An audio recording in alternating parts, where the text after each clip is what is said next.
Obinwannem Global Cultural Movement Foundation. Our mission: to restore the honor and dignity of Igbo nation and its citizens. To restore the pride of Ndi Igbo through the re-establishment of our self-esteem in the true spirit of love and support for one another. To ensure that our past trials and tribulations are turned into a glorious future. To rebuild the strength of Ndi Igbo through her bond of unity. To ensure that Igbo nation reinvent herself and get back on track in order to regain her pride of place in the world. To reinvigorate the ingenuity of Ndi Igbo through self-rediscovery and self-actualizations. To see that no Igbo child or citizen is left behind in the grand scheme of things. For inquiries, call Director Nwachineke Ugu Okechukwu, Ukraine on +380 975 221413. Obinwannem Global Radio, promoting the culture and traditions of Igbo nation. Obinwannem Global Radio, the unity of culture of Igbo nation. With over 87 million people living in extreme poverty in Nigeria, corruption and poor governance only worsen the situation. That's why Caregivers International Corporation, an American-based organization, is committed to making a difference. We prioritize helping the poor and vulnerable in the 5 Igbo states: Abia, Anambra, Enugu, Ebonyi, and Imo, providing aid to those in need, empowering youth through development programs, and promoting accountability in governance. We believe that those in power must be held responsible for their actions. That's why we'll take any governor to the highest court of law if they abuse their power or engage in corrupt practices, even after they've left office. Join us in our mission to create positive change. Follow us on Facebook, X, formerly Twitter, YouTube, and Telegram at Caregivers International Corporation. Together, we can build a brighter future for the vulnerable populations. Signed, Chief Daniel Chika, Chairman, CEO, Caregivers International Corporation.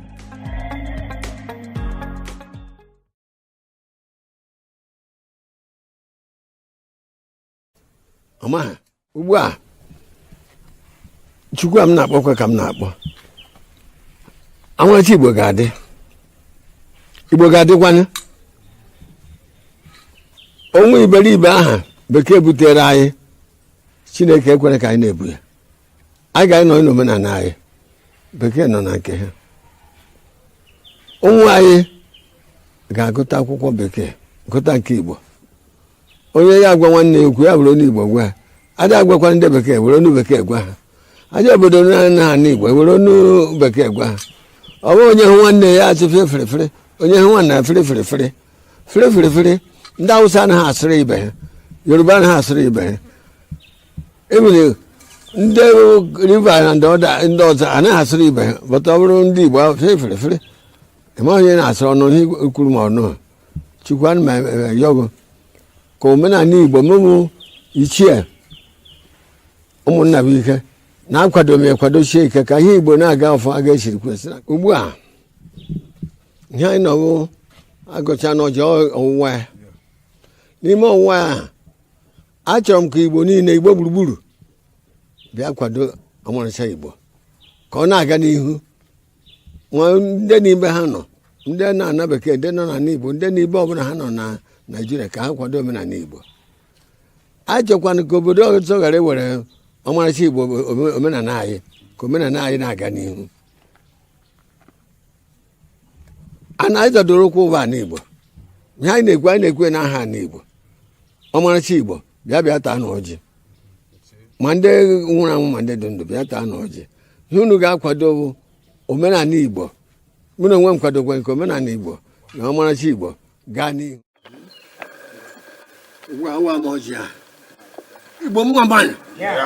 Igbo mmanụ Igbo a Chineke Chukwu Malonzu Chukwu abịama mara nzu ndị mbụ na ndị egede mara nzu ichie ukwu na ichie nta mara nzu ndị niile ihe ọma na-adị mma mara nzu na-akpọ ndị niile bụ ndị bịara be anyị ihe ọma ka unu ji bịa ihe ọma ka unu ji eji na a sịrị m unu biko ndị niile bụ ndị ihe ọma niile so unu ya marụzukwe nzu ise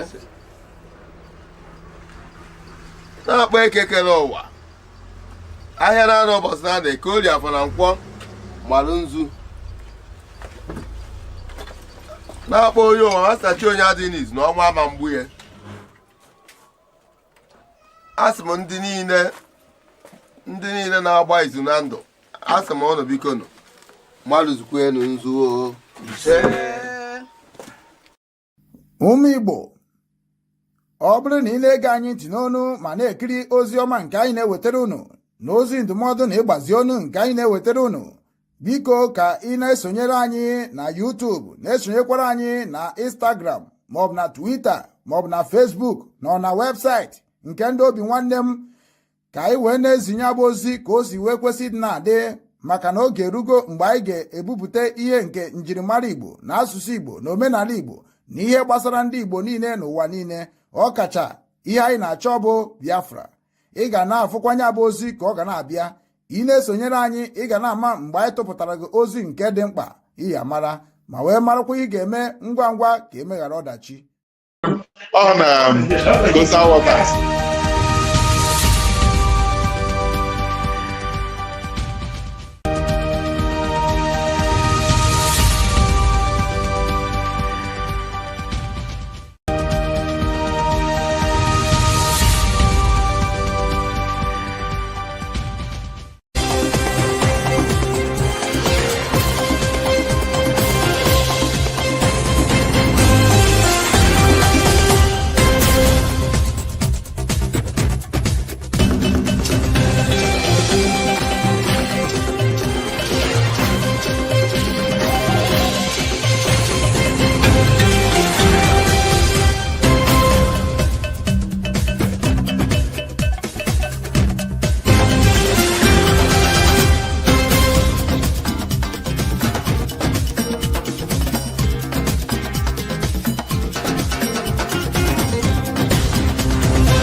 Obinwannem Global Radio. ịkwalite njirimara na omenala ndị Igbo. Obinwannem Global Radio. Njikọta omenala na ọdịmma ndị Igbo.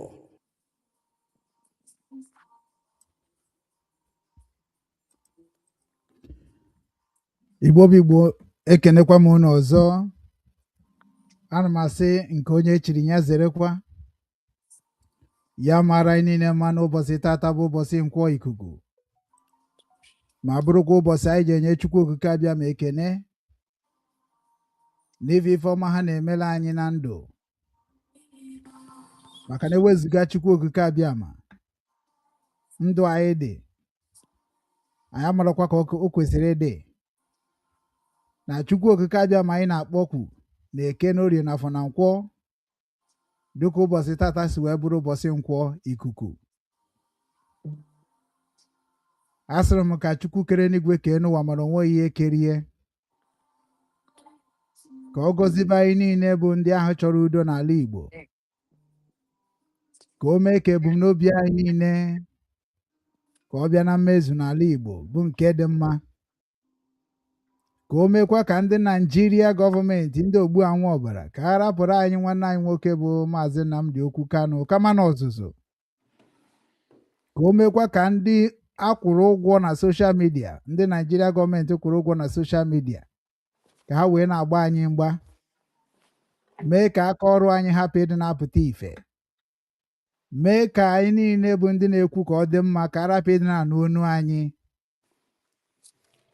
ka Chukwu Okike abịa ma jiri aka ya wee mee nya bụ ife ka o kwesịrị ịdị, maka ọnya kere ndị ahụ niile anyị na-ekwu maka fa. Anyị na-akpọkwukwa Chukwu Okike abịa ma n'ụbọchị tata bụ ụbọchị Nkwo Ikuku, ka ọ kwọta amamife anyị ga-eji wee mara ife nwanne anyị nwoke bụ Maazị Nnamdi Okwu Kanu na-eme, kwọtakwana anyị ihe kpatara o ji wee nọ na Sokoto. Unu afụgonu ka o si ada na Sokoto. Kwatakwana anyị amamife na ịdị n'otu anyị ga-eji wee dụkọ wee chụbanya bụ ife anyị na-achụ ka anyị si n'aka ndị Naijiria pụọ nke ndị Britain hibere.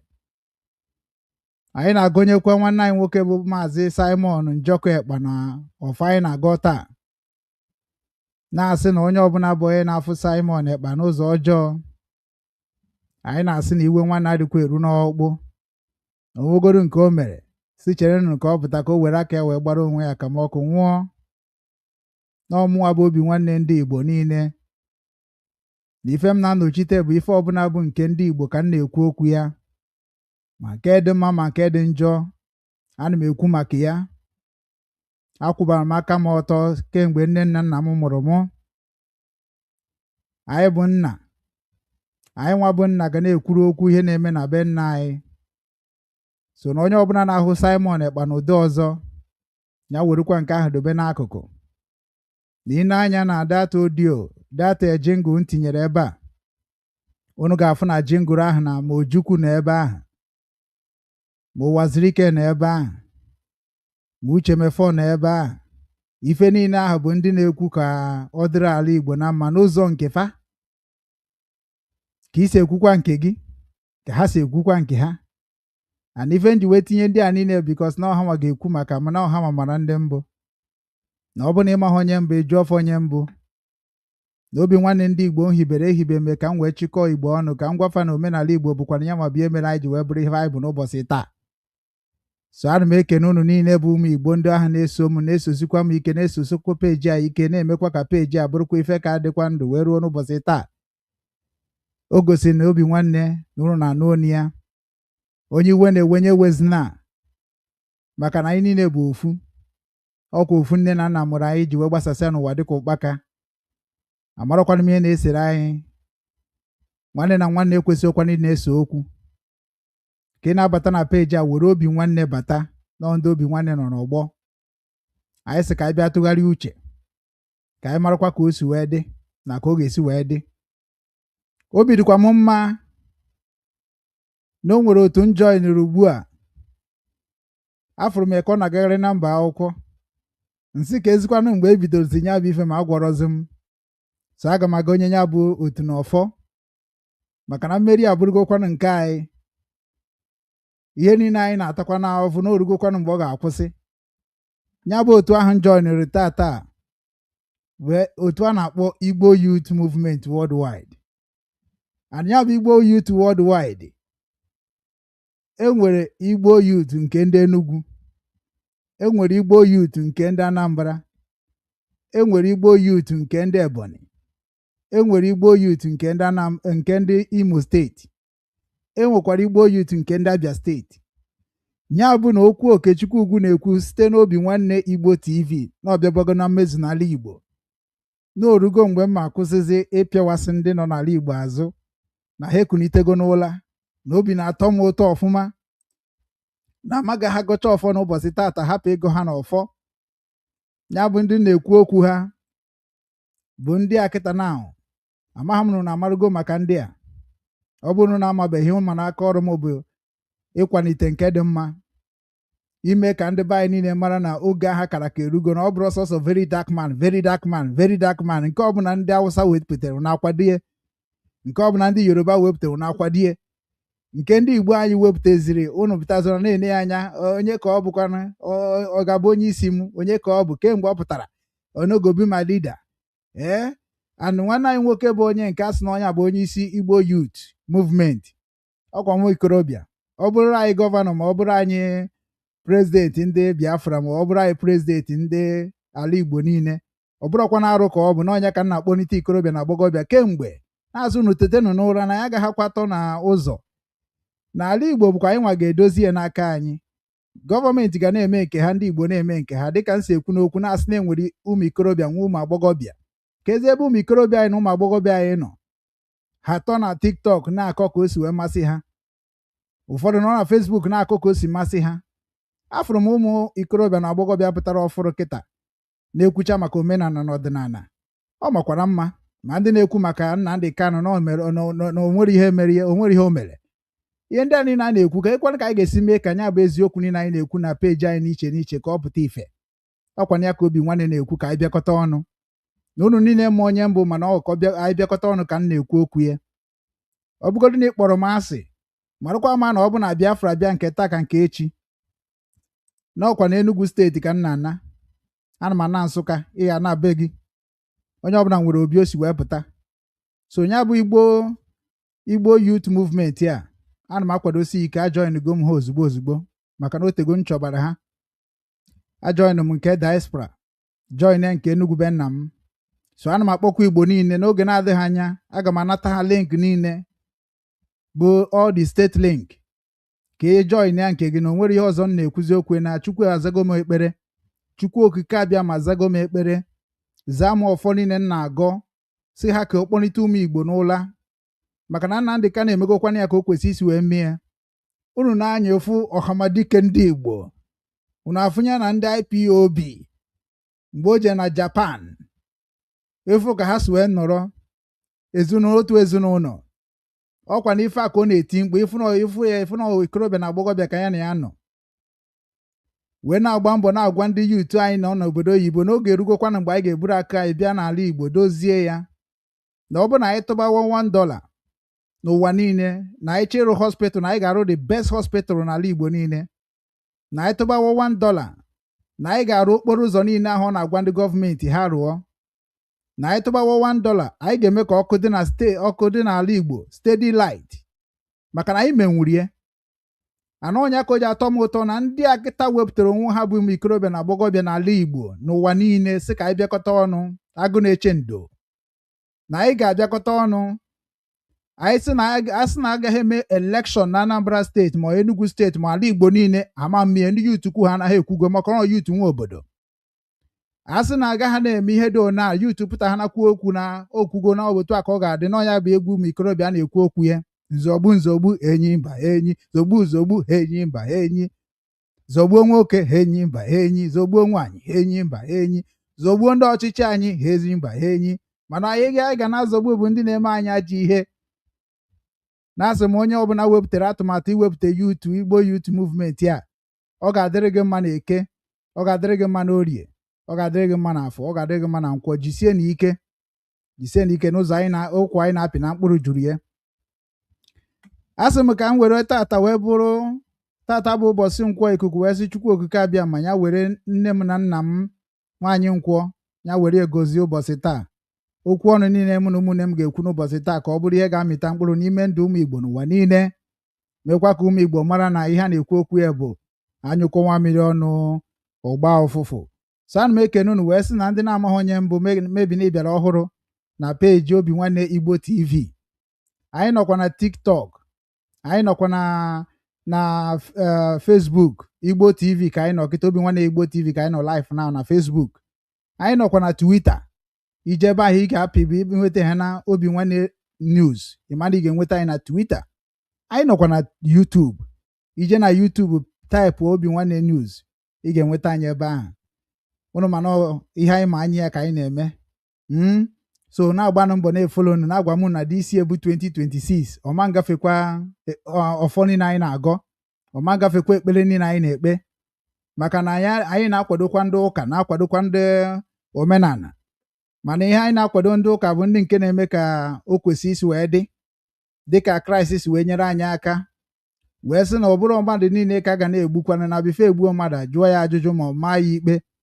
So na ndị anyị ga na-akwalite n'ụzọ Kraịst bụ ndị na-ekwu ka ala Igbo dị mma, ndị so anyị na-ekwu ka anyị mee kọmpani ga na-arụ ọrụ, ụmụ Igbo ga na-arụ ọrụ. Negori ka na-arụ ọrụ na obodo oyibo na Germany, na-arụ ọrụ 9 hours to 10 hours, nrụcha ya na contribute na economy of Germany, Hamburg precisely. Nsị na m nwere ike a ji arụ ọrụ a n'obodo a wee rụọ ọrụ na Nsụka na mmajibe nna m, aga m ama ụmụ m ga-enwetakwa n'uru ya. Na ihe anyị na-ekwu okwu bụ ka arụkwa ụdị ife a na-arụ n'obodo oyibo, ka arụ ya na be anyị, ka ikorobịa na-arụ ọrụ, ka agbọghọbịa na-arụ ọrụ. Maka na ụmụ nwaanyị anyị kịta dịka anyị si echi ikwu maka ha tata na ikorobịa, ha niile na-ene anya n'ụbọchị tata kwesịrị ka a na-akwụ ha ụgwọ n'ọnwa n'ọnwa. Ekwesịghị ụmụ nwaanyị Igbo niile na-erubeghị ihe dị ka ebe 30 years a na-akwụ ha ụgwọ. Ụmụ nwaanyị anụbeghị dị di, ekwesịghị na-akwụ ha ụgwọ ka ha wee nwee ike na-egoro akwa ha ga na-eyi, na-egoro inawia, na-ego ude, na-ego ncha ha ji asachasị onwe ha, maka na ụmụ nwaanyị kwesịrị na-adị ọcha. Ụmụ nwaanyị Igbo bụ ụmụ nwaanyị eji eme ọnụ n'ụwa niile na-agbazi las n'ụwa kịta. Ụmụ nwaanyị Igbo na-ejezi ebe anaghị eje na-emezi mpụ na-anaghị eme. Ana ọnya mere ife na-eme anyị ji eme anyị, maka na ebe ejidere ụmụ nwaanyị anyị ejidegokwa anyị niile. Na ihe anyị ji ekwukwa n'okwu ka anyị bịakọta ọnụ, ka anyị mara ihe a ga na-eme, ka ụmụ nwaanyị anyị gbadobe n'ilo, ka ụmụ nwaanyị anyị jidobe maka ego na-anụ nwoke. N'ọkwa na ife niile ka anyị na-ekwu okwu ya, na anyị hụrụ ụmụ nwaanyị anyị n'anya nke ukwuu. Onweghị nwaanyị kakwa ụmụ nwaanyị Igbo mma, na ọ bụrụ na ha dịkwa ka ọ si adị mgbe gboo. Na-eji m nne m wee mara ife m na-ekwu. Na ihe anyị na-ekwukwa n'okwu ya bụ ụmụ nwaanyị niile anyị nọ na TikTok, biko nụ pụtasịanụ, kwubenu ka ọ ga-esi dịrị ala Igbo na mma. Batanụ na dis Igbo Youth Movement ka anyị ncha niile wee chike aka ọnụ ka ọ baala anyị niile uru. Onwekwana ihe eji nsogbu eme n'ụwa. So ana m asị ka Chukwu okike abịa makere n'igwe kee n'ụwa were ụbọchị tata bụ ụbọchị Nkwo ikuku kwọtara anyị amamife na nghọta na ịdị n'otu na ọganiru nke ụmụ Igbo n'ụwa niile. N'aha Chukwu okike abịa maka ngọrọ fast na ọfọ niile a ga-agọ n'ụbọchị tata, ma nke agụgọrọ agọ ka ọfọ soro ibi ere. N'aha Chukwu na ndị enu na ndị a na-ekwere m ise. Ndewokwa na ụmụnne m. Anyị abịagokwa ọzọ n'ụbọchị taa. Ọ mụ ka a na-akpọ Ugwu Okechukwu. Itinyere m Maazị, nsogbu adịrị ya. Itinyere m Obinwanne, nsogbu adịrị ya. Abụ m onye ama ji ụmụakachi nke dị na Nsụka, n'ime Enugu ala Igbo. Anyị na-ekwu okwu ka ọ dịkwa mma ọzọ, maka na ala Igbo dị mma, ọ dịrị anyị niile. Ọmụnwa bụ onye ndu Obinwanne ndị Igbo Global Cultural Movement Foundation. Anyị rejistara na Ukraine nke eji akọntrolu ụwa niile. Anyị rejistakwara na Nigeria, oke anyị wee zuo oke. Anyị nọkwa na be anyị, anyị na-azụkwa afịa. Oge na-adịghị anya anyị ga na-epromote ife anyị na-azụ. Obinwanne ndị Igbo Global Cultural Movement Foundation bụ ndị na-ekwu ka a na-echekwa azụ n'ịkọ ọrụ ugbo ebe ọ baziri ụba, ịzụ ọkụkọ n'ebe ọ bara ụba, ịkwapụta akwa ndị Igbo n'ebe ọ bara ụba, ịdị na-eme ife ọbụla nke a na-eme n'ala Igbo ka ọ bụrụ nke anyị. Anyị ga na-elekwa afịa anyị n'aka anyị, nke anyị kọtara ka anyị na-ele, nke anyị na-arụpụta ka anyị ga na-eyi uzu. Ọnya bụ ihe Obinwanne Business Strategy na-ekwu. Obinwanne Foundation bụ ndị na-agba mbọ ka ị mara nke bụ omenala be nna gị, ka ị na-achịakwa na ngwurube be nna gị, na-achịa na ụmụnna gị, na-achịa na ụmụada gị, na-achịa na ụmụ ikoro na ụmụ agbọghọbịa obodo gị ka ọ gazibere onye ọbụla. Ịdị n'otu ka anyị na-ekwu okwu ya. Ya gazikwara unu dịka unu na-esonyere anyị. Ọ bụrụ na ị na-abata onwe ihe dị gị n'obi dịka ajụjụ, ị jụọ anyị. Onwe nke ị ga-ajụ m, jụọ m, mana ajụkwana m nke na-ese okwu. Jụọ m nke ga-edozi obodo na nke ga-eweta udo, maka na ya ewerugo ihe ọjọọ niile ma nsogbu niile ma ịkọ ọnụ niile anyị kọrọ na platfọm a wee mee happy new year. Anyị buru ebunyere 2025. 2026 a bụ udo ka anyị na-ekwu okwu ya, ka anyị bịakọta n'ọnụ. Agwa m na m ga na-anabata ndị ọgịrịga wara na nwa, ndị Chukwu ji akpa ike n'ụwa niile, ndị nọ m nso. Anyị ga na-anabata ma ndị eze ma ndị ọzọ na platfọm a, bikos platfọm unu agwago m na platfọm a bụrụgokwana platfọm kara nka, ọgụgo okenye. So na ya ekwesịghị na-anabata dịka Chukwuemeka Eze bụ the patron of Obinwannem Foundation worldwide n'ala Igbo. Nwanne anyị nwoke, nna m bụkwa Igwe Okoro, Igwe Patrick Okoro, nwa bụ osote patron. Obinwannem abụrụkwana taa ka o bidoro. Na mgbe oge na-adịrị anya, m ga na-anabata ha na steshọn a dịka m na ha si akpa, ka unu na-amara dịka Igwe Okoro, dịka Chukwuemeka Eze si wee jee fụ Nnamdị Kanụ. Ịma na ọmụ tigidere mkposi ya jikwana fụnụ Nnamdị Kanụ, na Nnamdị Kanụ bịakwana fụ ya, gwakwana ya mgbe o mebere ihe ọ na-eme. Anyị fụnụ o jikwara Sokoto nke mbọsị a, maka na Igbo ekunigokwana iwere oke nke ha. Ndị agha na-ezinye na-akwụ ụgwọ ka ha mebibi ihe anyị na-ekwu bụ ezigbo ihe. Chegharịa n'oge adịrọzi, maka na ichegharịa kịta ichegharịrị gboo. Anyị ga-anabata ka anyị na-aga eme ife anyị na-ege kwesịrị ime, maka na asị na anyị kọwa mmiri na ọgbọ ụfụ. Na-atụfugo oge unu, dịka anyị ga-esi nọrọ otu nkeji ebe a. Ndị anyị na-ene anya na skrin ebe a bụ ụmụ Igbo, ndị Igbo ji aba, ndị agha bụ mfụ obi adị m mma, ndị sịrị na Obinwannem ama danata, na Obinwannem telivishọn adịgo bụ na ọdịgo, na otego anyị kwube since 2019 anyị hibere Obinwannem Foundation, hibe Obinwannem Limited Liability Company, hibe Obinwannem Igbo News, hibe Obinwannem Foundation. Ha sị na ha na-afụkwa n'aka ọrụ m n'oge erugo mgbe ha ga-esi wee soro bịa kwadie ka ọ gaba ka o kwesịrị ịdị na-aga. Na m agba na mba, na m agaghị egbukwana onwe m. Onye a mere iji wee fụgasị afa na level Obinwannem na-achị ịba kịta. Ndị ọcha sị na ọ professional ọ professional. So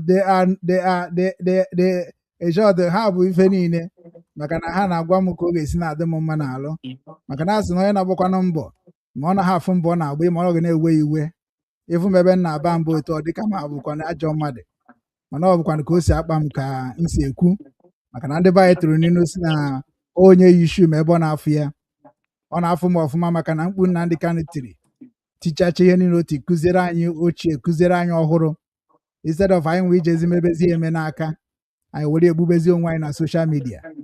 Mana anụmụnwa sị na ọma ngazi otu a, na aga m amụ ya ga-eme mgbada ka asọrọ ya nri. So na-atụfugo oge, aga m anabataba ụmụnne anyị dịka ha si wee nọrọ na skrin wee na-asịkwa dịka nna anabatafa. Ọ bụ na gị nwa bụ onye nke nwere Obinwannem nọ na kọment sekshọn, na-awọchi anyị na YouTube, na-awọchi anyị na Twitter, na-awọchi anyị na Facebook, ịchọkwa ịbata, aga m etinye link m ugbu a ka ị soro wee bata ka anyị kpaa nkata ezinụlọ, maka na nkata Obinwannem na-akpa bụ nkata ezinụlọ, ka anyị ga-esi wee mee ka ndị Yoruba maa na anyị abịagotegokwa ọnụ ọzọ, ka anyị ga-esi mee ka ndị Hausa maa na anyị abịagotegokwa ọnụ ọzọ. Na-asị na oge Igbo ga-abịakọta ọnụ eluigwe na ala ga na-ekwu oyoyo. So ana m esi ohere a wee na-anabata nnukwu nna m ochie, onye a na-ekwu nwere ihe ọ na-eme n'ala Hamburg, Germany, bụ nna anyị bụ 12 stone okwute Afrịka niile. Kemgbe m batara Hamburg, Germany, ọ na-ezi m ụzọ m ji amata ife nna mata na-enye m obi aṅụrị. Ya bụ 12 stone a na-ekwu okwu bụ Ikechukwu, afọ ya bụkwa Ikechukwu, dịka mmụọ si wee bụrụ Okechukwu. Ikechukwu Okeke, onye nwa bụ the CEO of New Rangers Foundation Germany. New Rangers, ị na-afụnụ ka m si esete ndị na-agba bọọlụ na-etinye na platfọm Obinwannem. Onye nwa bụ onye isi fa, onye achọpụtara ya, onye na-emekwa ka ọ na-aga aga, onye ka gọọmenti ji wee mara ya. So na ọ ga-abịa kọwa onwe ya, ọkọwazie onwe ya, anyị akpọbatakwa nwanne anyị nwoke nke so ya, ọ kọwachazie, anyị wee marazi ife anyị ji maka wee bịa n'ụbọchị taa dịka unu si wee fee isiokwu anyị. Ana m anabata nnukwu nna anyị bụ okwute ndị Igbo niile bịa kene ụmụ Igbo mekwa ka ha mara onye bụ na nkenke ka anyị wee baa n'ife anyị ji maka ya bịa. Ndewo. Igbo makanụ, Igbo makanụ, Igbo makanụ, Igbo kwezuonụ. Biko anọ m n'ụzọ mana ihe apụ n'ọnụ dịkarị bụ ire. So Obinwannem worldwide dịka anyị si bụ unu bụ ebe ndị Igbo ga-egosipụta Obinwannem ka ụwa niile kwene ya.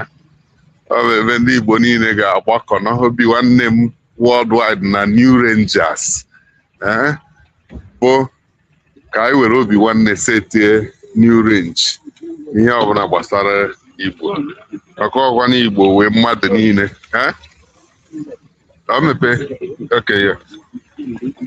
ọkwa na Igbo wee mmadụ niile. Igbo bụ mkpọrọgwụ Afrịka. Adịmasị na Igbo bụ mkpọrọgwụ Naijiria maka Naijiria bụ slave name. Anyị abụghị slave, ọnwa eze ka anyị bụ. Mana ka o si gbatakwuru kịta anyị ka bụ eze jere mba na-eyi nri a na-atọgbara eji. Mana oge riri mgbe ya bụ eze ji ana ka ọ ghọte n'igwe.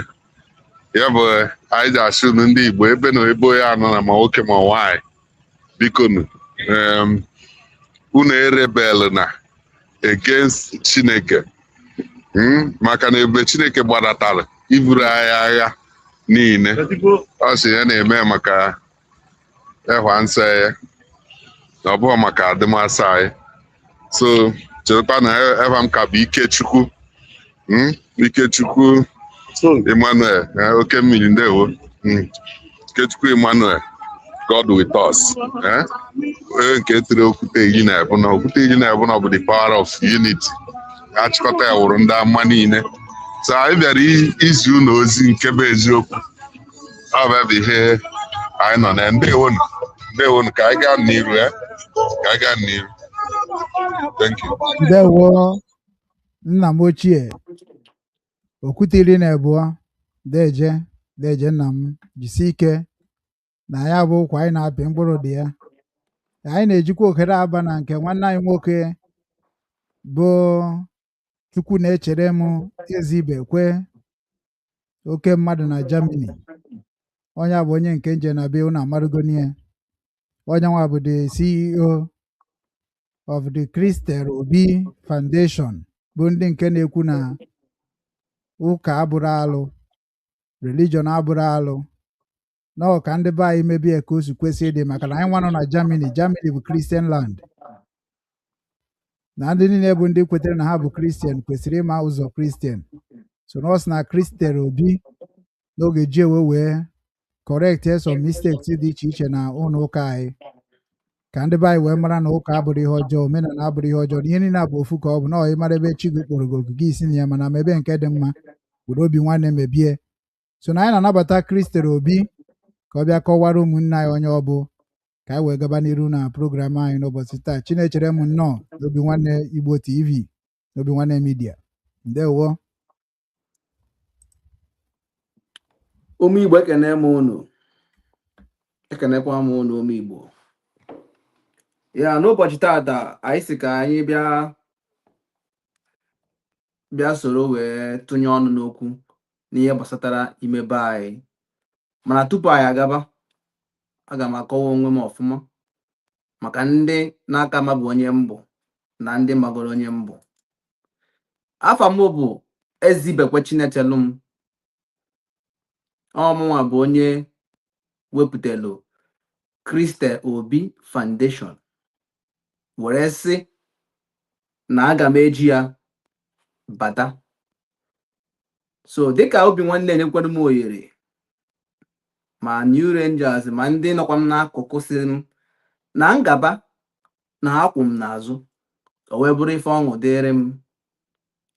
Anambra ka m si wee bịa na-agụ ata na-ama esi akalabọ ebe m si. Ekenekwa m unu Igbo, ekenekwa m unu Igbo. daalụ. Ndewo Christel Obi, daalụ nwanne m nwoke, daalụ rinne.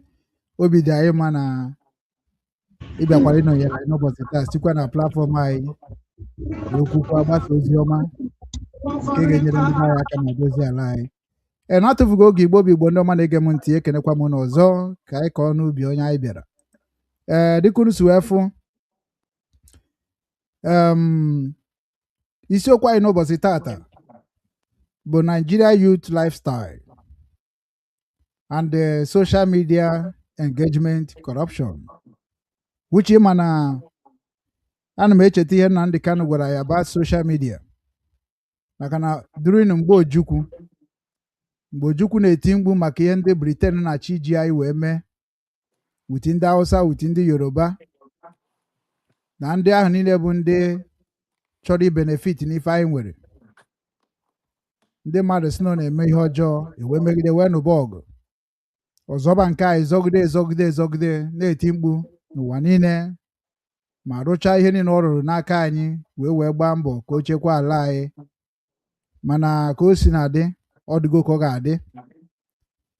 Ndị ụwa megidere anyị soro wee kwado ndị Britain na Nigeria wee megide anyị, ndị dịka Russia, ndị dịka ndị ọzọ dị iche iche. Mgbe ha kwuru okwu asị na Israel si na ha na-anụ ọgụ na ha nwere ohere mgbe ahụ, mana oge na-adịrị anya ndị mma anyị ka mara ga-abịa kọwawakwa n'obi nwanne ka unu na-aghọta na ife niile efukwara na-eme n'ụwa kịta bụ ka o si bido ka o si wee akwụsị.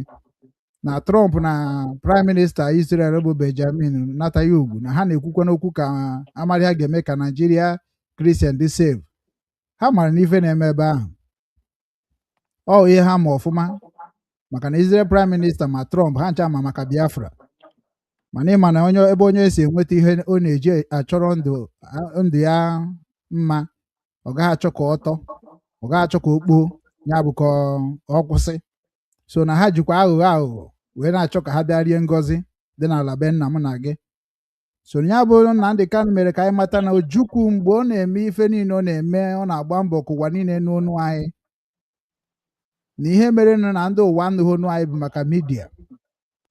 Maka na ka o si gbasaa ya oruho ndị o kwesịrị iru na BBC nke na-anụ today gbarụ mere Igbo na midia. Onye ka m ji wee create Obinwannem Igbo News ka anyị wee gosi BBC na ha masị na London bịa na-agwa anyị maka omenala anyị, ha masị London bịa na-eme ndị be anyị interview na anyị etonite gị mara ihe bụ midia. Ya mere Nnamdi Kanu ji wee sị onye Igbo ọbụla jeenu mepeenụ soshal midia na agbara ọhụrụ anyị na ọkịta na soshal midia bụ ihe anyị ga-eji wee na-amata onwe anyị. Na ihe nidrozi ije na BBC jee mara ife na-emenụ, na ihe nidrozi ije na CNN jee mara ife na-emenụ, na ihe nidrozi ije na Jazeera jee mara ihe na-emenụ. Na Obinwannem TV nọ here, Obinwannem Igbo News nọ here, Obinwannem News nọ here. Nke gị nwa jikwa wee na-agbasa ozi bụ platfọm gị ịnọkwa na ya. So na anyị kreetie platfọm upon platfọm anyị ga-eji wee na-agbasa ozi gbasara nwere onwe anyị, ma ya ga-enwekwa onwe anyị na anyị ga-enwe onwe anyị. Mana ọtụtụ ndị be anyị bịara jee na soshal midia wee mee gịnị, wee kreetie dị akaụntụ Facebook akaụntụ peji ha. Mana ihe ha jisi peji ahụ eme ọnya ka anyị na-ekwuzi okwu na ọ dịrọkwa mma na kọrọpshọn ka ọ bụkwazi. Engagement anyị nọ na soshal midia ọ naghị enyere anyị aka na ọ bụ na isi otu a wee merie gaba. N'ọnya ka anyị si ka bịa tie ọnụ n'ụbọchị taa na soshal midia bụ ezigbo ife ka ọ bụ. Otu amụwa nọ na Hamburg, Germany, ụmụnne m nọ na Amaju Makashi na-ekiri m ugbu a. Ndị oyi m nọ n'Ọnịcha na-ekiri m ugbu a. Obodo niile m bichara n'ime na-ekiri m ugbu a. Ọnya bụ uru soshal midia bara. Ị ga-anọkwa na soshal midia wee nweta ife dị na mba. Ị ga-anọ na soshal midia wee mara ka mba ndị ọzọ dị. So na anyị ga-eji soshal midia wee mee ka ọ bara anyị uru, na ọ bụrụ ka anyị were na-emegide onwe anyị. So na o so na ife anyị si na anyị ga-ekwu n'ụbọchị taa, ka anyị mara ka soshal midia ga-esi na-abara anyị uru. Ndị mara ihe dị na soshal midia ha kọwaa dịka ụmụnne m n'ebe a. And Nigeria Youth Lifestyle, ndụ ha na-ebi abụrụ ezigbo ndụ na soshal midia. Ha na-pretend too much. Ọnya mere ha ji wee kpọrọ Nnamdi Kanu na-achọ ka egbuo, kpọrọ Simon na-achọ ka egbuo. Mana Sunday Igbo hụ na ebe ahụ o nwere ife emerie. Very dark man wee pụtakwa wee dobezie ahụ na ya nwakakwa wee mara wee chọkwa ka o jiri aghụghọ wee rie ngọzi anyị tabara ahụ ya since 2013 2012 Nnamdi Kanu tibere mkpu Biafra wee mee ka ndị be anyị wee mara na yutu ndị Naijiria egobigokwa ha ncha na anyị niile ga-eji soshal midia wee nyere onwe anyị aka maka na ka Naijiria si eme ya adịrọ mma.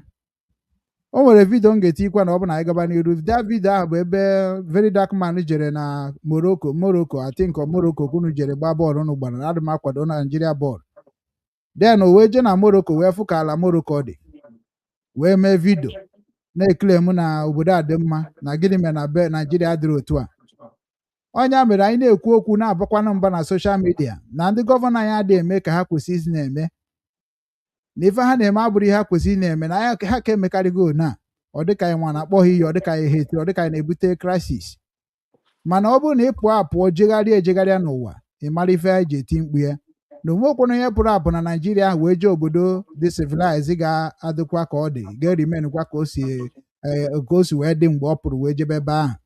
So na anyị ga-etikwa ọnụ anyị ga-etinye vidio ahụ na afụkwa ihe o kwuru ebe ahụ na afụ ka ndị ọbụla ga-abụ ha jee ha fụzi development ọ dịka ha buru development a bụ nataba na be anyị ana onye nwabere anyị ji wee kreti Obinwanne ka anyị wee mebe ka ndị mmadụ wee mara ihe bụ development maka development dị na be anyị onye ọbụla ga-adị title of monthly salary onye na-arụ ọrụ na-enweta ego dịka isi chọọ. So na ihe a ka anyị ga-eti ọnụ n'ụbọchị taa ihe gbasara tọpik a ya bụ Nigeria youth lifestyle na social media ma n'ala Igbo ma n'ala Nigeria and also social media engagement corruption. So na anyị ga-ebido na nke nwanne anyị nwoke bụ Chukwu na-echere m Ezibekwe.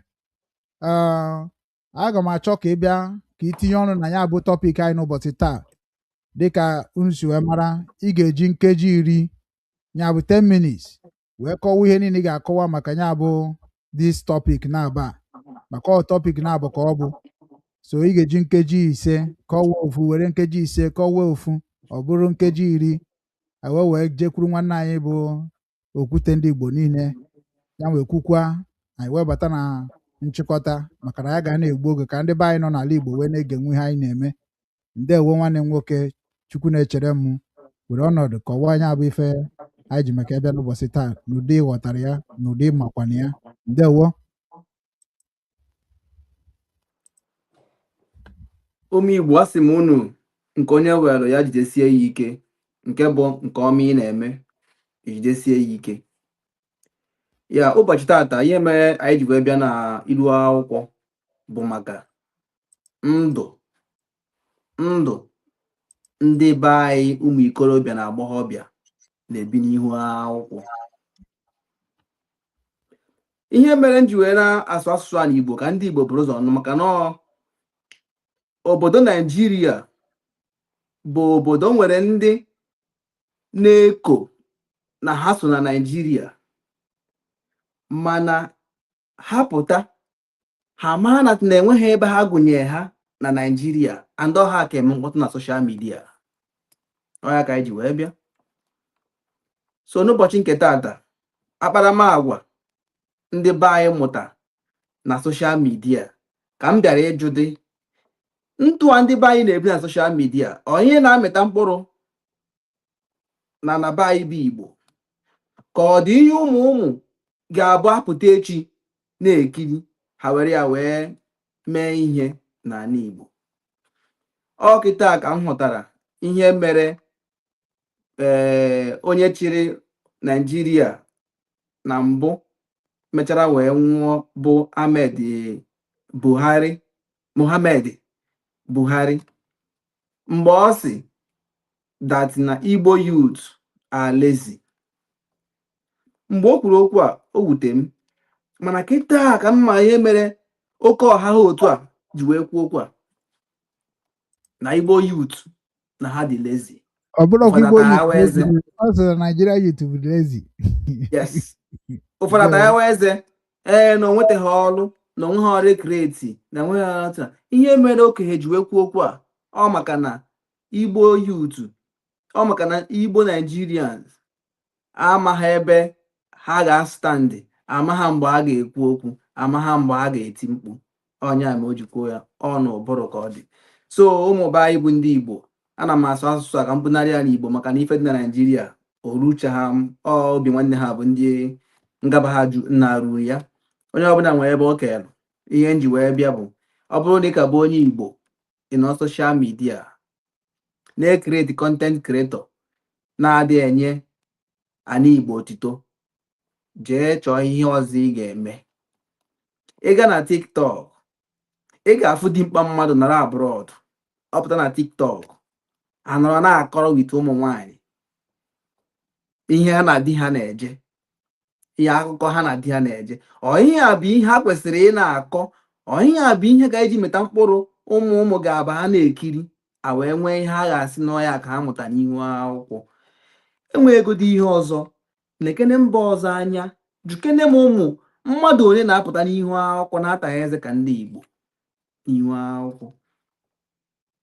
So ihe a wee bụrụ akparamagwa ọjọọ tinyekwuzere nke ndị be anyị jideziri ndị be anyị werezie ndị be anyị na-eme gịnị, na-agba game which nka ka na-akpọ mmebi obodo, corruption. Ihe ịma na ọbụla eziokwu ịpụta ime ya ka e wee nweta ego a sị na a na-akwụ na soshal midia, ka ebe ihe a ga-amịtara anyị mkpụrụ ka m na-ajụ. Ihe m bịara bụ ka m mara ebe mkpụrụ ihe a na-eme ga-amịta. Kedu ka oke ọha ga-esi nọrọ n'obodo oyibo onwe ọrụ ọ ga-arụ nọrọ pụta na ụmụ nwaanyị anọrọ na soshal na TikTok ka ihe unu na-akọdo ihe a na-akọ ya akọrọ ya ewere ya as content. So ụbọchị tata ife jọrọ njọ bikos ebe Nkwo bụ na ihe ọbụla ọ ga-abịa emebe ka ana Igbo wee maa mma, maka na afọ m ebe a sị na Igbo Youth Movement ọkwa ihe ọma ka ọ bụ, ma ọ bụ na anyị mara na ihe ọma, maka na ọ dịbata adịba na mma ọ dịbara gboo. Ụmụ Igbo gee na anyị ntị n'onu na enwere ihe anyị emenwu ma ha nye anyị ohere si anyị bata. Daalụnụ. Ihe a ka m nwere n'ụbọchị nke taa. Ekenekwa m unu ụmụ Igbo.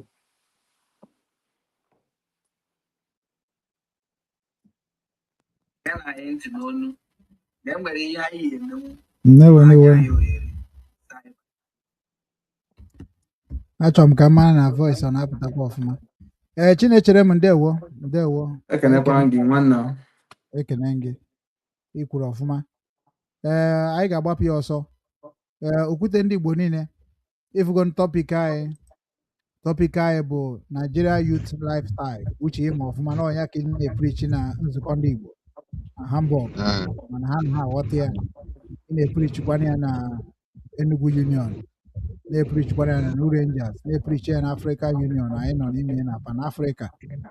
So were ọnọdụ wee kọwara ụmụ Igbo ihe ghọtara na ụmụ ihe ndị a na ka ha dụọ ha ọdụ ka ha ghọtakwa. Ndewo. Ndewo na Igbo ndị ọma na-ege anyị ntị. Ọ bụghị fọm juru organization bụ isi na ọ bụrụ eze juru a na-eji ejiri ọnụ eji ata aka. Igbo Youth, the way it sounds, bụ a very great name. Na ọ bụrụ na ha maara ndị ha bụ, ọ bụrụ na anyị maara ndị anyị bụ, then ọ na-adị mma amụọ nwoke ya bụrụ nwoke. Ọ nwoke nwere ike maintain dignity ya ma ọ dị mma ma ọ dị njọ. Ọ bụ ebe ihe bụ original youth. So apart from that, I like m okwu nwanne anyị nwoke Ezibekwe kwuru. Then o reference late Muhammadu Buhari na ọ kpọrọ Nigerian youth lazy youth. Yes, I reason with it. Lazy youth bụ ihe a ga-eji kpọghee lazy person bụ dịka onye ọkụ na-agbakwa be ya ọ na-achụ oke.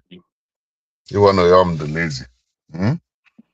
So lazy youth bụ a youth generation na-amaghị nne ya maọbụ na-amaghị history ya, then ọ nọwe ha ewuru nke ya wee bụ lazy youth. So ihe a niile ka anyị na-arụta aka, mana ọ bụrụ na anyị na-ekwu particularly maka achị na-anachi n'ụlọ mara mma afọ uwe eji ọ bụrụ maka ndị Igbo ọgụnụ mere anyị ndị ihe anyị ji bụrụ ndị bụ ụzọ a na-achị jeshiwe ike under normal circumstance ọ bụ Igbo bụ a na-eche Igbo bụ ihe bụ ọkụ eji eme achieve or eji eme arrive na the prophetic last kingdom bụ United States of Africa. So mana Igbo youth anyị niile kpotere poneye na-aga na politics bụ role model Oshina ma bandit. Under that role model Oshina ma etiri n'efa Nigeria bandit name emere adopt to hold us in bondage to suit the adopted system of things, that is the oath of Egypt. So ọ bụrụ na Nigerians abụghị lazy youths, ha ka eje go into history, even discover go the use ihe juru na religion ebe a na-eme theory, discover go the truth about your covenant history. Then in ihe a na-eme Igbo youths ọkwa ejere African Nations Cup ihu ka eji ama ọka anyị Africa, all because na I were lazy youths, all because na I were youths who can be corrupted. Dịka referi ashi Ghana maọbụ nke ashi Congo, ọ bụ ebe ha na-akpọ lazy youths. Lazy youths bụ na corrupt, dịka lazy youths bụ ndị agbụrụ dịka agbụrụ ịsọ gere eri porridge for birthright.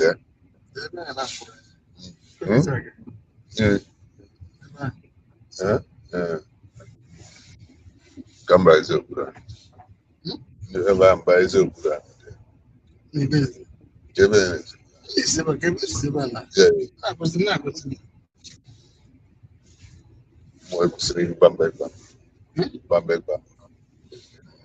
so because no can direct because of that. So lazy youth bụ onye nọ ebe ahụ ewere nke ọ bụ because of enweghị use the forceful ihe kpatara na aka ga na-edisi igbe anyị ogwu ya bụ eji edisi igbe anyị nke eji mụmụ ogwu ya bụ eji edisi igbe anyị ruo kịta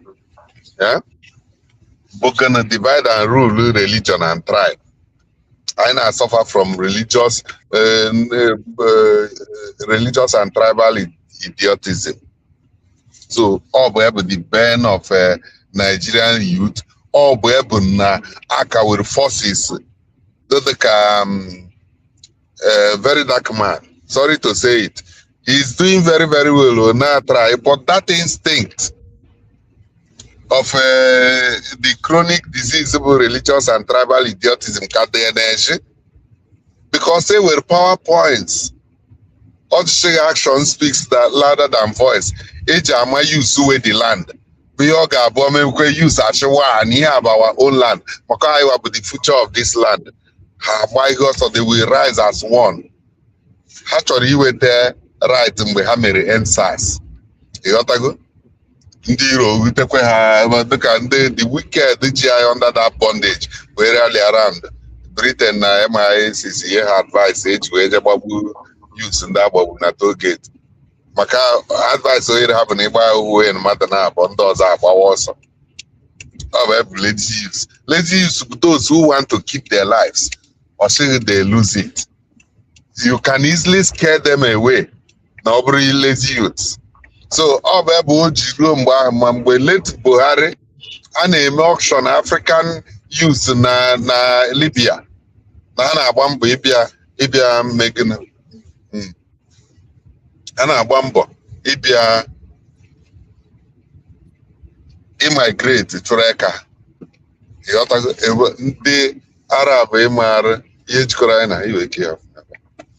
Ihe jikọrọ anyị na ha bụ na gịnị mere na ha anaghị ewu ugwu na nsọfụrụ. O so n'ihe Chineke ji kewee Afrịka na Arab.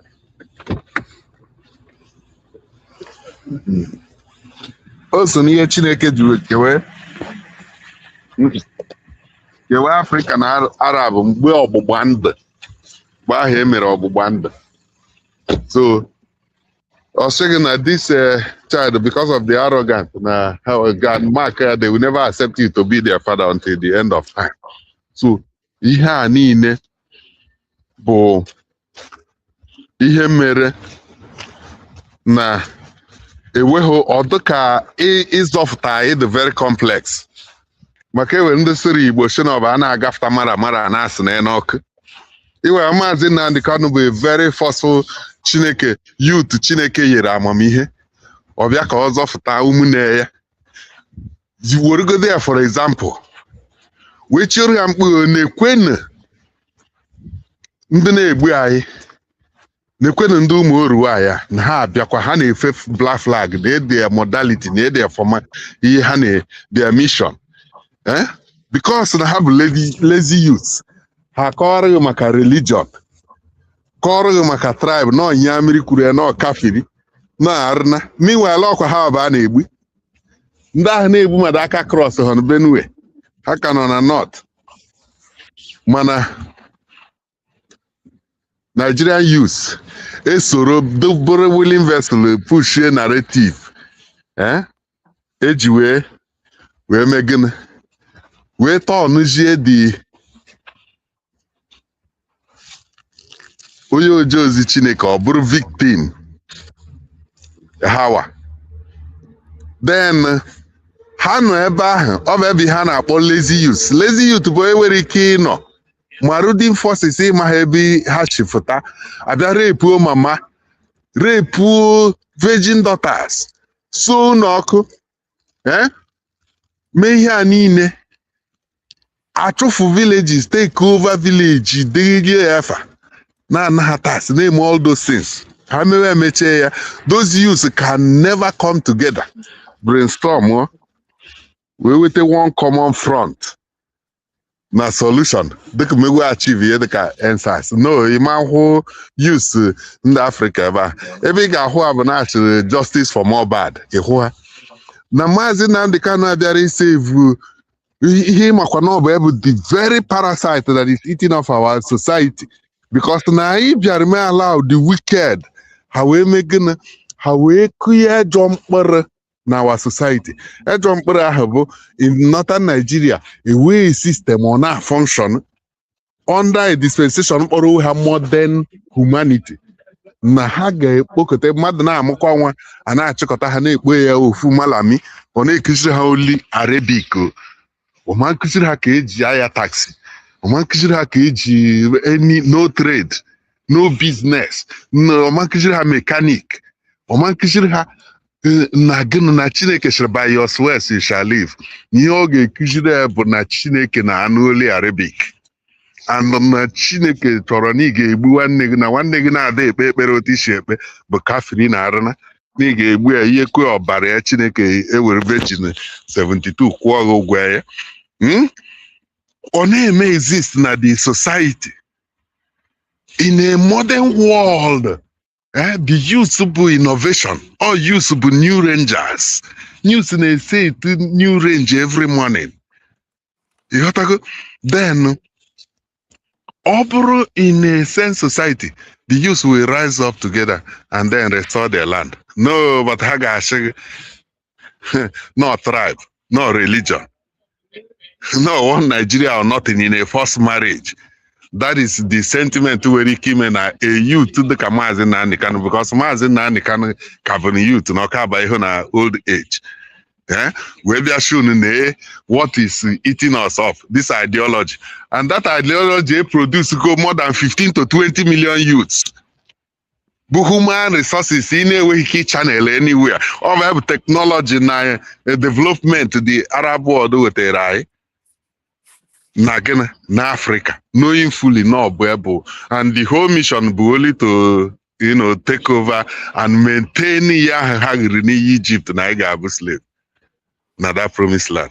So and Nigerian youth bụrụ willing vessels because na gịnị half of the youth jewere Arabia ịmụta Islamic study, half je Rome worship image white youth like you ka hangere image. Meanwhile, the original God do not worship image. Oh, baby, lazy youth. You have a lazy mind that you don't ask questions. Lazy youth be society where you keep in this modern age. I actually no history. Don't write the history in your curriculum of education. Britain na gwa etem no only animals be na the history. Animals be na dey mo ebe mu bidoro ma ha nke ha na ebe oru kwusi. Agwaghị ekwene the youth say may accept. Then may allow those evil men ha na honor. We tiri ha role model. No, so the fastest way to be a millionaire in Nigeria be a youth, a politician. All the youths are where they make out in a university, make theoretical education and cultism of how to intimidate others and siphon the wealth meant for the society.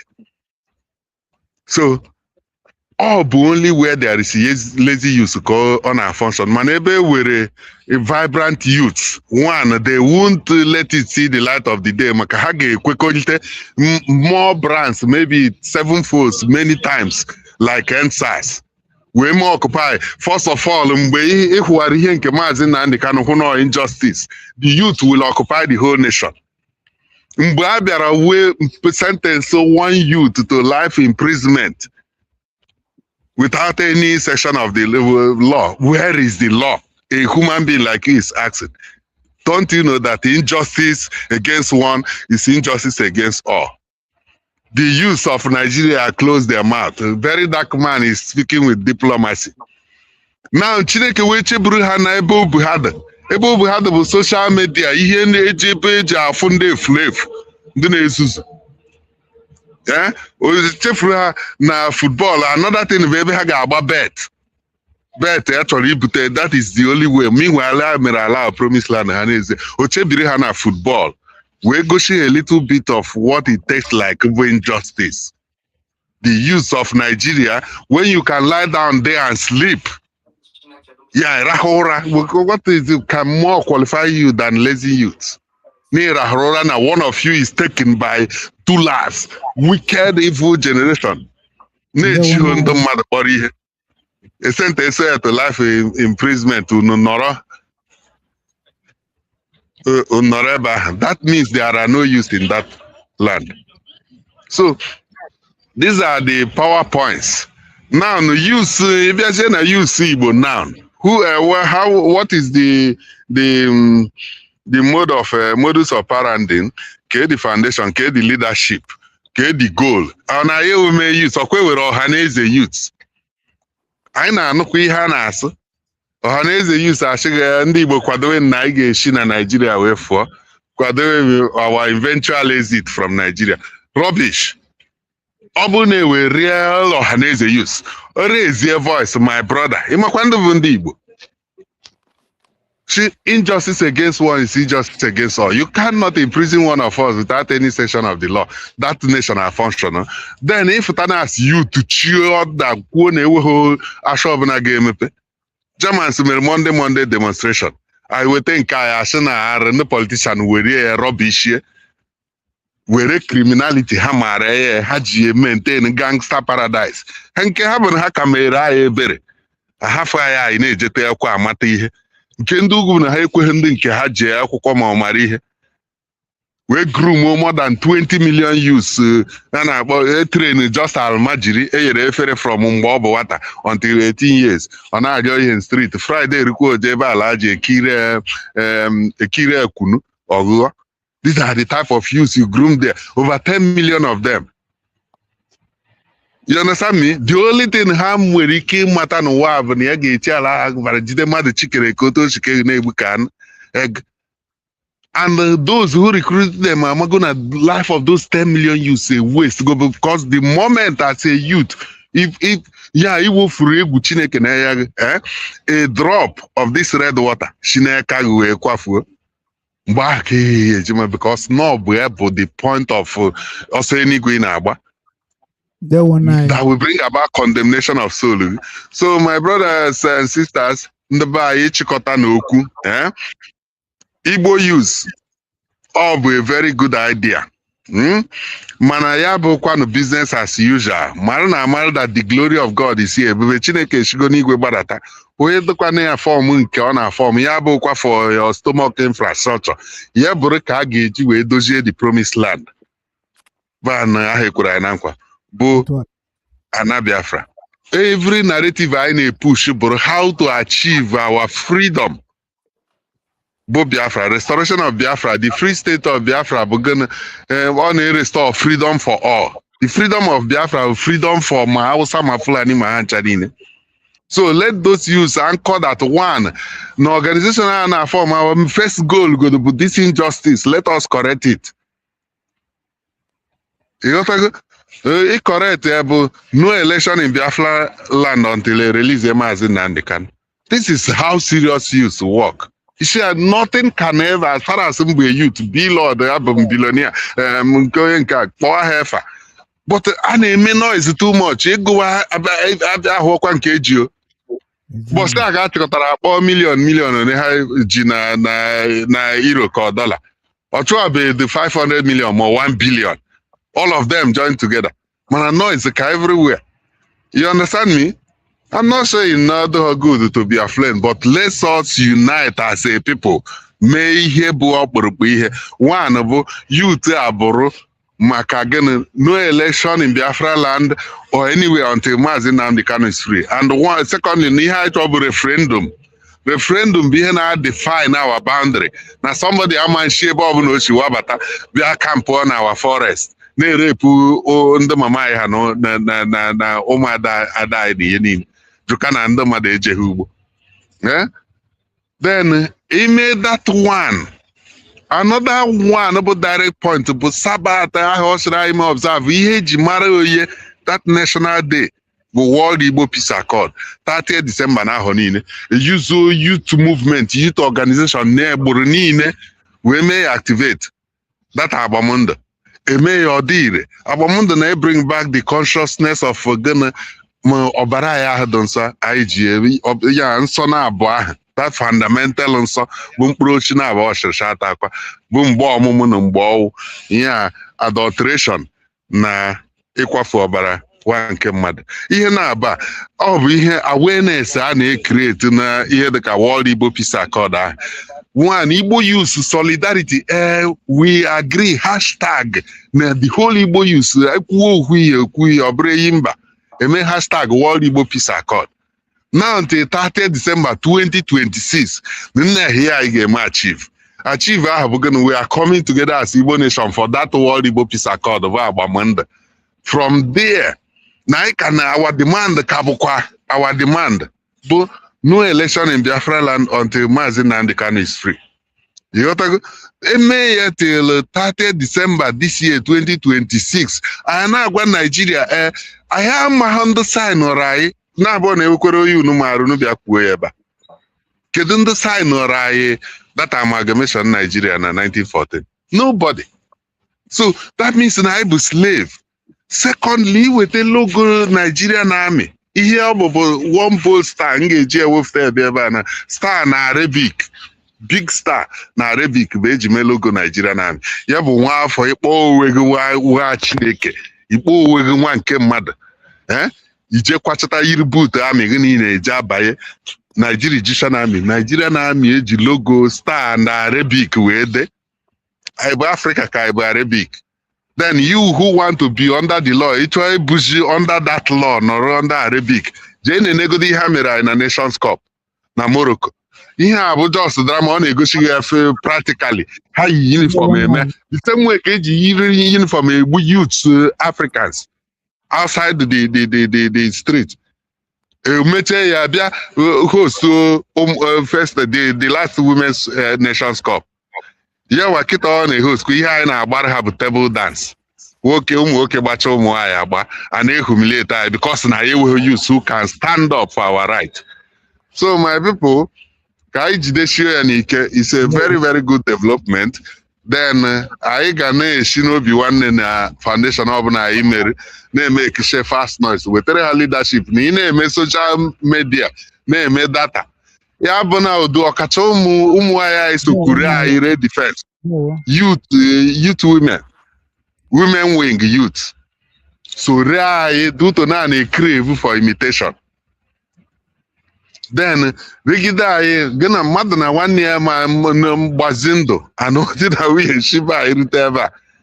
Ọ bụ na social media ihe ha na-amụta ebe ahụ bụ a na-agba saga, a na-agba war, negative energy na broadcast. Then from social media ka nwa afọ gụrụ afọ nwa afọ Igbo gụrụ afọ arọ nne ya wechara report niile na-abịa na my table ọ na-aka nkụ. Ga-eje ebe ahụ si na mmadụ nyere gị advice wee je si na ewere nke na dia divorce gụrụ ọ sị ihe na dia na-egbu mmadụ o jee na authority obodo. Dia na onwe ebigo long time, more than 30 years or more n'obodo ahụ na ọ na-egbu mmadụ. Ọ bụrụ na ọ na-egbu mmadụ na ọ sị na ya ga-egbu ya, which is okwu ashị. Na ga-egbu gị n'ụlọ n'ama. Ihe a niile bụ ọ sị na enyere advice na social media. Ihe anyị ji ekwe bụ na our use na social media. Enyere gị advice na social media. Jee si na somebody bụ your onye ọbara gị gịnị ya wee ndụ were ọnwụ na ọ ga-egbu gị. Ịghọtago? Ị bịazie kwuo okwu ahụ amaghadị the implication ihe ọ ga-eweta n'etiti gị na nwanne gị ahụ. You understand me? So social media can make you little things I got resolve personally. Eburi apụta na social media na-agba makwa ndị anyị bụ ekwe na ekwechiri no grief for anybody. Ihe a niile bụ negative energy. And ihe broadcast n'ụwa ka ị ga-eme gịnị ọ ya ka ị ga-eri. So biko nụ udo dịrị na ụmụ Chineke ka anyị ji nwayọọ na-alacha n'ofe ede ọkụ. Ọ sịkwara ya atụ n'egwu maka ihe na-emere n'ụwa because ejene worrywa na a ga-eme ya. No, this is the way it is. Things will never be the same. Ọ ma ndị nata 100% perfect. A ga-enwe good and the bad. Mana ihe ọ na-achịzi unu bụ choose ye. Were ka anyị họrọ ebe i belong. Iso na ndị na-atamu dị against I will promise land. Ka iso na ndị kwesịrị ike na okwukwe. So now the good of the generation of the good and the righteous, there shall be no end.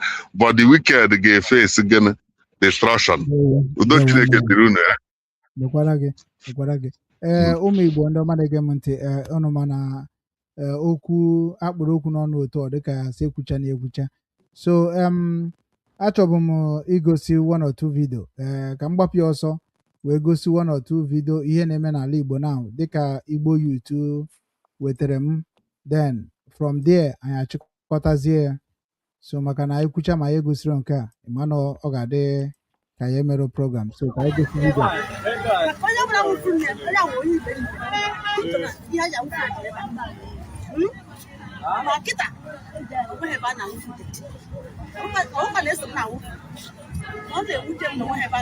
Nna bịa fọrọ awụsazi na ndọchi n'okporo ụzọ ọ ka anyị na-ekwu.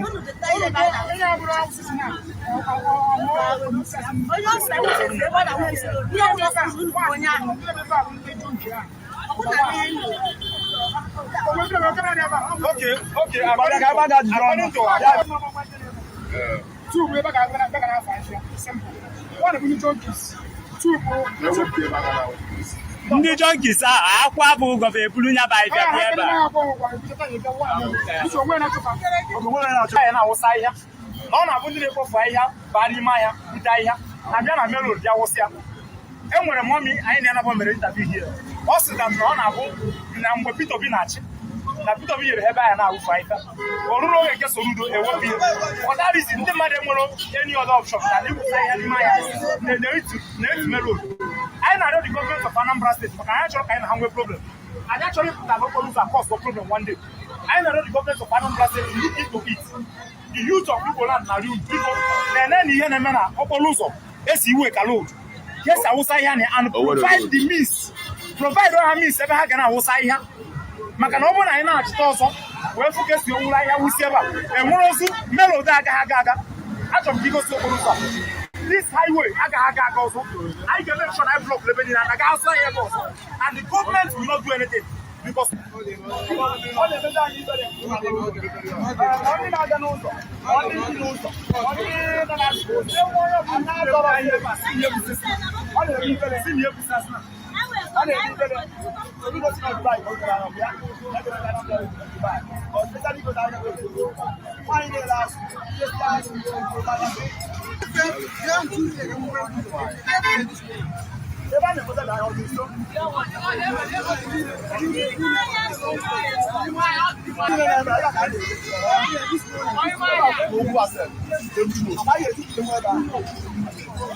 Una stop for those people. Is either no stop la. Madam, we are all the boss from the campus I got ever. When you go to hospital or Sabasa, I got ever. When you na ga fire. And you fire on the side. Problem carry rooms. Who the boss is fire on the roof? Nana blast. I just say boss is fire.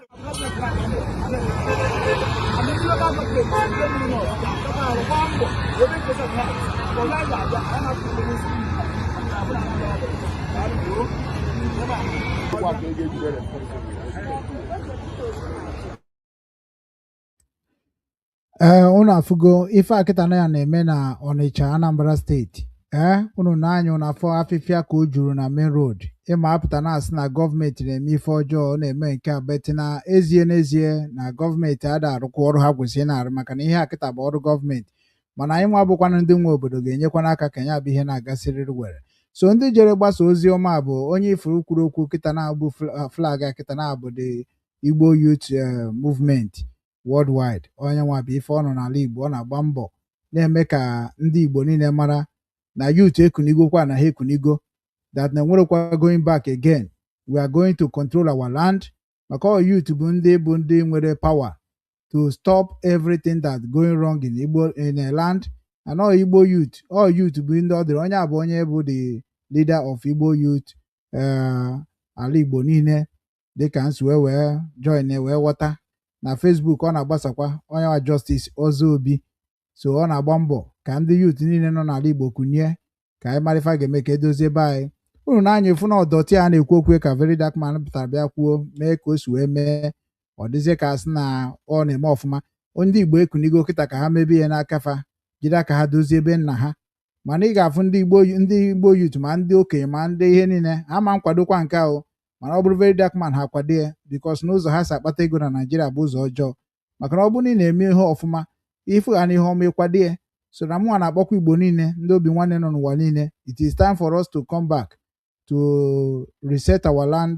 and to rebuild our land without any problem because na anyị niile pụta wee gwa gọọmenti na ya likiri ihe ha na-eme ha ga-echenje nke taa ka nke echi so ka mmadụ ụmụnne m kwuru maka ya bụ okwu so Chinechere Emezi Ibekwe efugonu ka ya bụ ife dị kedu ife ị nwere ike ikwu na ya bụ ife a were nkeji abụọ jos wee kwuo okwu achọrọ m ka ọ na-ete aka na taịm anyị agwụbagokwa na nwanne anyị nwoke were ọtụtụ taịm ndewo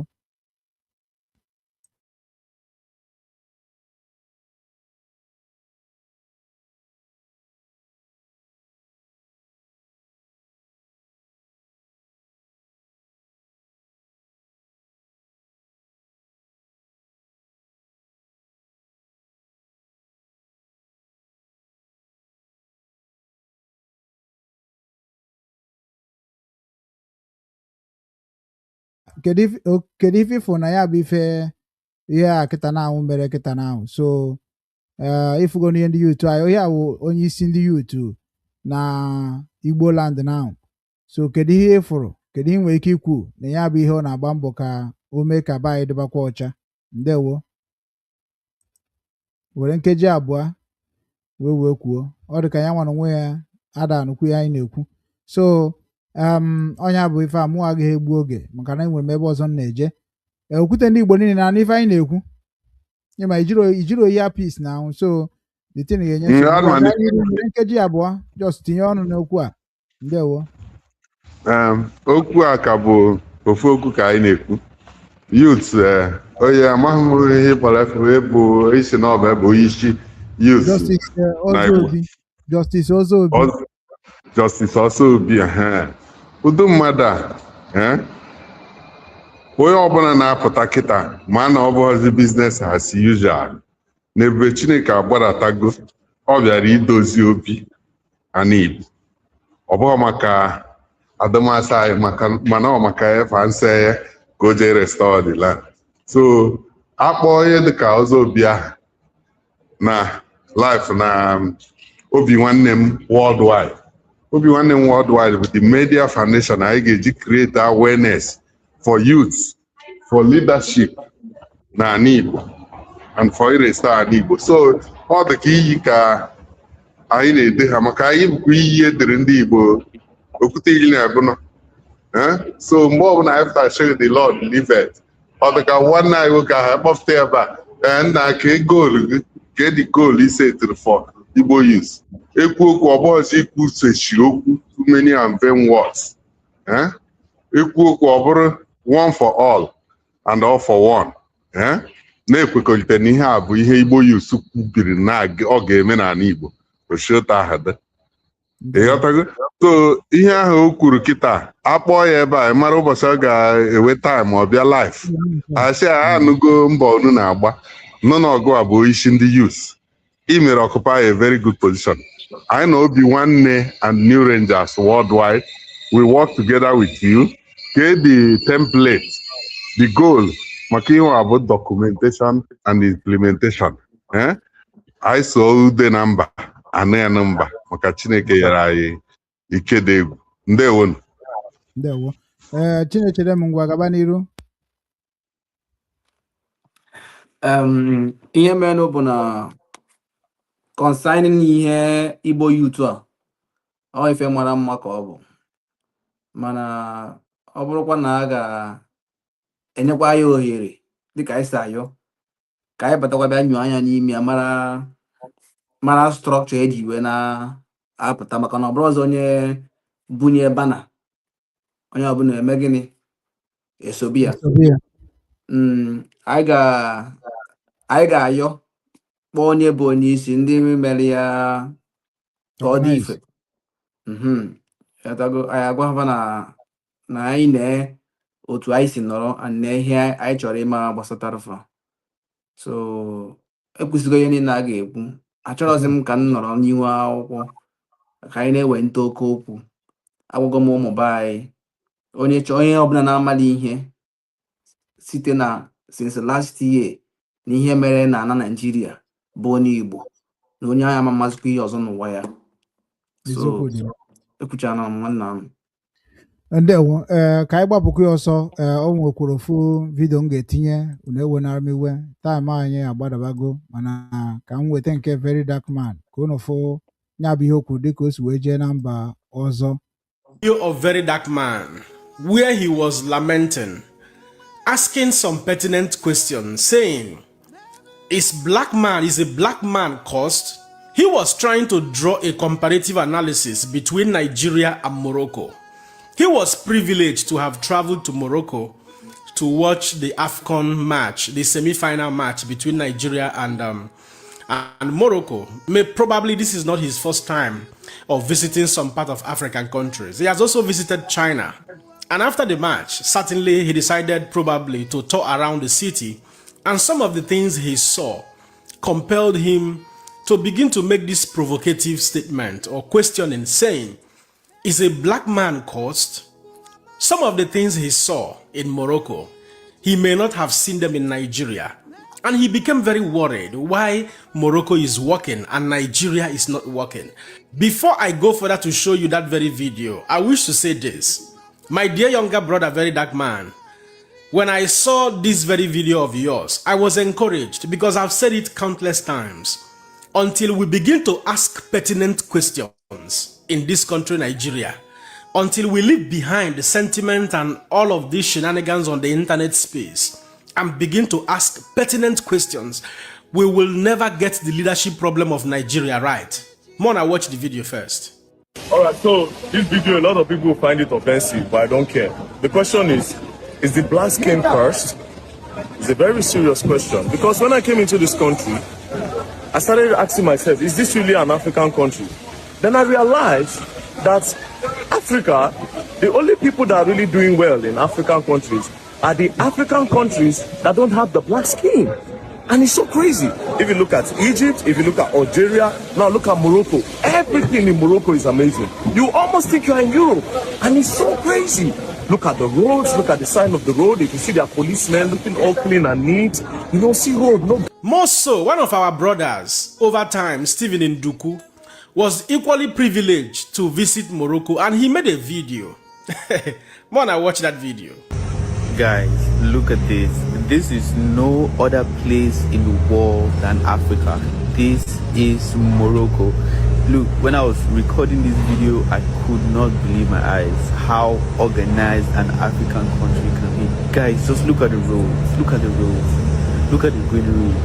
Look at how everybody is like organized. Look at the street lights. Even look at the street lights. You know, guys, you're going to think this is like a European country or somewhere in America or Canada or something, but guys, this is Morocco. And don't worry, when I go down, I'm going to show you the Moroccan flags. Now, here are the issues. The overall reason why you see or think that Morocco is working and Nigeria is not working is a function of political leadership. We have a failed political leadership in Africa. Most countries in Africa, and Nigeria is one of them. We have over the years had failure of political leadership. Now, comparing Nigeria with Morocco or comparing Nigeria and Morocco, you will marvel, you will even get more angry. That is why I have told many of you to go and read books. There are so many books I can recommend to you guys to read to understand my perspective when I talk about failure of political leadership in Nigeria. And unu afụgo nke very dark man jere ebe o jere na Morocco maka o jebugo China, nke o jere China o jezie chọzie ka o mee biznes, mana ọ na-emere anyị bụ foundation. Ọ na-achọ ka o kwuoro ndị ọnụ anaghị eru n'okwu na Nigeria, mana ọ rapụziri nke ahụ jebezie na ịzụ ahịa ịma aka, mana kịta o jekwana Morocco ọ gbawakwu ya n'ọnụ. So ọ na-abụ onye pụọ apụọ o wee ghọta ife anyị na-etiri mkpu ihe, ghọta ife Nnamdị Kanụ na-etiri mkpu ihe, ghọta ihe Nigeria na-achụgharị Nnamdị Kanụ ka egbuo maka na o kwuru eziokwu. So nwanne m nwoke bụ Ezibekwe, kedu ife nwere ike ikwu na ihe a kịta very dark man kwuru na nwanne anyị nwoke gosiri ihe o gosi na Morocco? Kedu ife nwere ike ịgwa ndị gọọmenti anyị na ị nwere ike ịgwakwa ndị ụmụnne anyị nọ na soshal midia na-ekwu ọzọ dịka anyị ji wee were ya bụ okwu gbasara soshal midia wee bịa? Ndewo.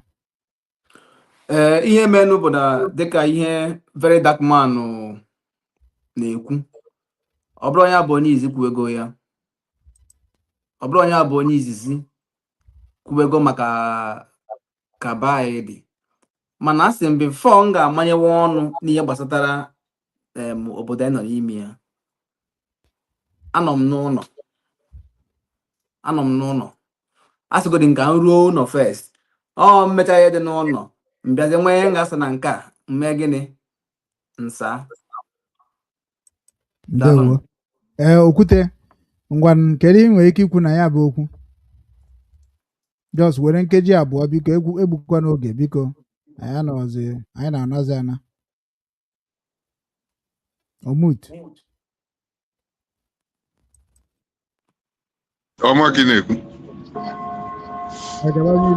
Nächster Halt, ọkwefu vidio anyị tiri ka uche ga-adịrọ na n'ụzọ na I thought I'm working in audience now. Yes, I know after video na very dark man oje Morocco ko jefta na Morocco ke n'igwe je China burukwe n'igwe but ihe niile na-atụji aka to one direction. Asị na azọta na ewe zọwute. First thing first, to secure the land. I know my problem I will be with security. Now that's land now flourish today. They were security of lives and property. The money we catch their daily business now without being molested. But over now, very dark man we are so now use na champion guy one bondage Nigeria. Ebe with one contraction carry I need economy I however now what you want to do in Lagos. So what we are saying is one thing. I want to have faith there, but there no that first thing first with is freedom. Without freedom of expression, the way you have flourish. Under dictatorship, no nation can flourish. Then Nigeria, they may adopt, may embrace. Then those youths under very dark man with the government push narrative, I remain in that spiritual regime, not destroy I. The only solution, but let's get the foundation right. Of a game, I wave freedom of that our region, or Ndibo, Southeast na Biafra. This will now give us the empowerment, US security na buy. They automatically okay, more well patriotism the way with the security. Then business wise, I can pay warfare Ubochi out of the wicked one see humanity to man.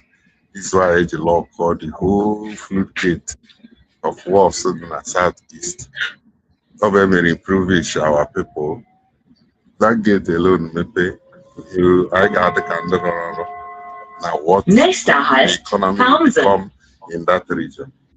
So o mere ọhụma dosite ihe a niile but ihe niile ha na-eme bụ jamboree ọka fall na lazy youth na ọ bụ na ha nwee ike ime the right thing.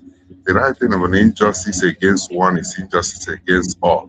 Ọ bụrụ na very dark man enweghị ike iraise voice ga shut down Nigeria until they release Maazị Nnamdi Kanu, because nowhere have it ever happened as a human being to live jail without any reference of the law. Maazị Nnamdi Kanu show me the law. Show us the law. This is why you will care about my Nigeria. For me, Nigeria have lost almost sovereignty. So they only have Igbo youths. Take a shime ka ọdọ ọkpọrọkọ ihe anyị kwuru abụrụ ihe ga na-eme na anaghị ekwere anyị na nkwa ka anyị were n'ụwa anyị to Chineke dịkwara gị nna m anyị achịkọta gị ndewo na ụmụnne m Chinechere m o nwere okwu ị nwere ike ịgwa ndị Igbo maka na mụnwa anyị taịm anyị agago ndewo okwu na-agwa ndị Igbo bụ onye ọbụla na ụlọ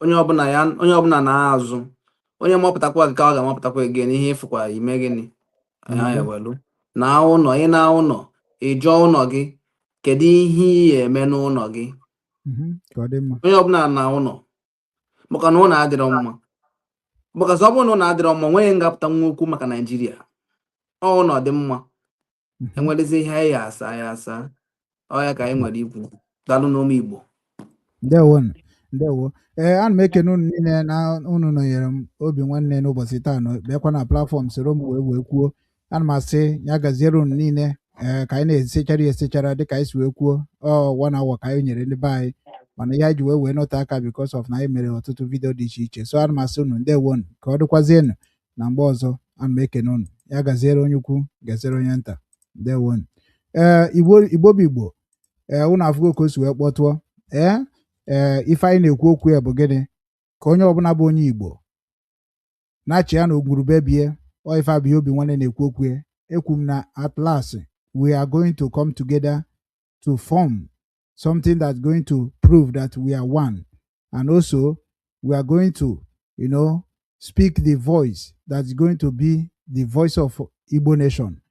Now ndị Igbo youth apụtago tala Igbo wee sị na ha nwana nwa ha ga-ewelite voice ha iji wee mee ka Igbo niile nọ n'ụwa niile ma na ya apụtago idozi ala be anyị ịrụ factory a na-ekwu okwu ya bụ ndị be anyị bụ ihe ga-arụ ya ime ife ndị ọzọ niile bụ ndị be anyị bụ ihe ga-eme ya so ana m ekene unu wee sị ya gaziere onye ukwu gaziere onye nta ka ọ dịkwanụ na agba ọzọ ọ kakwa m nwanne unu nwoke bụ Ugwu Okechukwu Obinwanne nke ndị Igbo wetara unu ozi ọma n'ụbọchị taata na Obi Obinwanne Igbo TV wetakwara unu ya na Obi Obinwanne Igbo News wee na-asụ unu na-esonyere na anyị na-atụsakwanụ n'ozi a ka ọ na-aga ebe tere aka maka na ka anyị si kwado kịta abụrụ ka anyị si kwado na mbụ ya gaziere unu n'ụbọchị taata bụ ụbọchị Nkwo Ikuku ya kwetara unu ihe ọma onye ọbụla kwụba aka ya ọtọ na-eso ụzọ eziokwu na-eme ife ga-eme ihe ọ ga-eme ka ala Igbo dị mma maka na ala Igbo dị mma ọ dịrị anyị niile dejenu ndewonu sign out from Hamburg, Germany. Ya gaziere unu ụmụ Igbo ọ bụrụ na ị na-ege anyị ntị n'onu ma na-ekiri ozi ọma nke anyị na-ewetara unu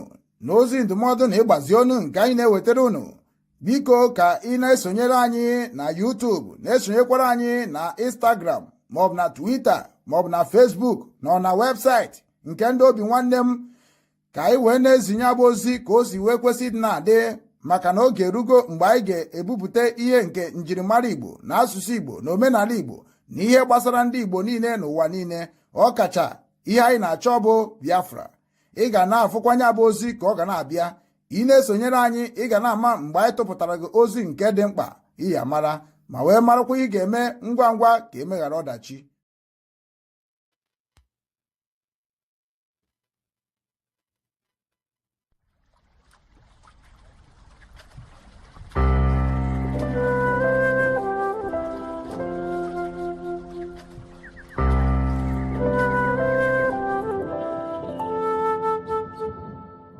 Obinwannem Igbo Global Cultural Movement Foundation. Our mission: to restore the honor and dignity of Igbo nation and its citizens, to restore the pride of Ndi Igbo through the re-establishment of our self-esteem in the true spirit of love and support for one another, to ensure that our past trials and tribulations are turned into a glorious future, to rebuild the strength of Ndi Igbo through her bond of unity, to ensure that Igbo nation reinvent herself and get back on track in order to regain her pride of place in the world, to reinvigorate the ingenuity of Ndi Igbo through self-rediscovery and self-actualizations, to see that no Igbo child or citizen is left behind in the grand scheme of things.